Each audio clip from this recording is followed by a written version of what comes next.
just when we thought they were cold, they're back. Thunder, feel the thunder, lightning and the thunder. Hello everyone and welcome back to Bolt's Breakdown, and the Lightning finally get back in the win column with a 4-1 win over the division rival Detroit Red Wings, and this was an impressive win for Tampa Bay. They dominated this game, and if you look at the stats, it doesn't seem like it they did. Both teams got really good pressure, but the Lightning just finally got that defense to click, finally played that complete hockey that we saw in those 20 games that they won almost in a row, and just a big win over a division team that is right behind the Lightning and points that they needed.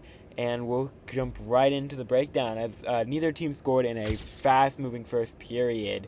Both teams got really good chances. Lightning got some grade A chances in that first period. Braden Point had some chances. Nikita Kucherov had some chances. They just kept missing and going wide. And with 18 seconds left, they go to the power play and do not score, but that would be an influential part in heading into the second period. As at the beginning of the second period, almost a minute in, Jake Gensel cuts up the middle of the ice and scores a beautiful first goal of the game on the power play. This was a great goal. Jake Gensel cuts through the middle, beat the goalie on his glove side, and that was a 1-0 game. And then that is what it remains of the second period. Both teams again got chances. Lightning in the second half had a 2 to 3 minute chance where they kept passing the puck around and got shots but couldn't score. But then heading into the third period, again very early on, Lightning score again, a tip. Double tip. Kucherov tipped it first, and then Nikita Kucherov tipped it. And this was a interesting goal as Braden Point got the assist on it.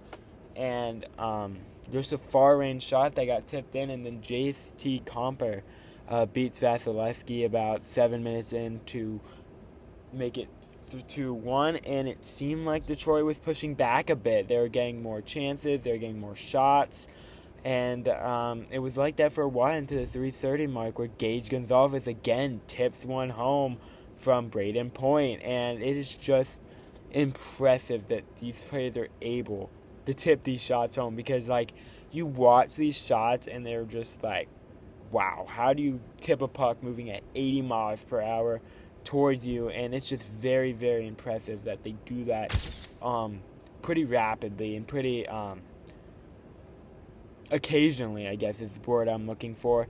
And then the empty netter from Jake Gensel made it 4-1 in a great victory for the Lightning. They're 40th on the year. They're back to 20 games over 500. Buffalo did lose tonight to Washington in regulation, meaning the Lightning are only 2 points behind Buffalo. They're 20-11 at home now. Red Wings fall to 36, 23-7, and they remain at 79 points in that top wildcard spot. So this was a huge win because, as I talked about in the breakdown after the game against Columbus, the games coming up are against division or conference opponents, which you're desperately for points, trying to distance yourself from the teams behind you, but also catch up with Buffalo. And when you win a game like this by 3 goals, and not even main one being an empty netter, like pulling away from empty netters, it just brings a morale boost to your team. It just is like, hey, if we play like this, we can beat anybody. And they've shown that because they beat Carolina early in the year. They beat Buffalo early in the year. They beat Colorado early in the year. They've shown they can beat these teams, but just over the last 7 games, we haven't seen that. And then tonight, they would go out and put out the performance that they did tonight. Is great to see, because it's that team we saw on that winning streak, and it's not that team we saw either those last 7 games, or back in October. That this team is playing complete, and it's going to be like this, that you have bad nights, because every game matters at this point. You're going to have bad games. You're going to have bad nights. But playing like this in the final stretch is going to really help the Lightning, and I hope that is what John Cooper pushed in the locker room, is that, hey, if we keep playing like this, we're good. We're locked in. We got this. If we keep playing like this, we're locked in. And that's what I hope he said.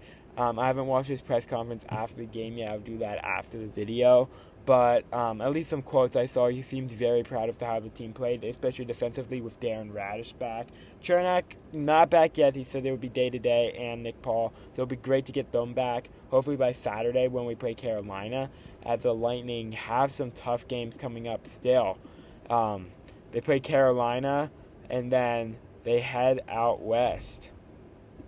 They play Carolina and Boston, and they head out west. So it's just a tough couple of games coming up, and I'll actually be on spring break, so I'm hoping I can still get some videos out about these games. If they won't be a full breakdown like this, they'll be short 2-3 minute quick breakdowns more about the games, but that is next week. Tomorrow we'll have or later today we'll have the first episode of The Bay coming out, so be sure to watch that. That'll cover kind of the stuff we missed, kind of more give a quick breakdown of how the Lightning did this week, and then Bucks news, Rays news, and cover national sports news as well. But that is going to do it for this episode of the Bolts Breakdown. Lightning win 4-1, finally get back in the win column after some struggling losses to some pretty decent teams, but a big win over a big division rival, and I'm very, very impressed by this win. What did you guys think about this game? If you watched it, comment down below, and if you haven't, please like and subscribe, and turn on post notifications so you never miss a video, and I'll see you guys in the next one. Thunder, feel the thunder, lightning and the thunder.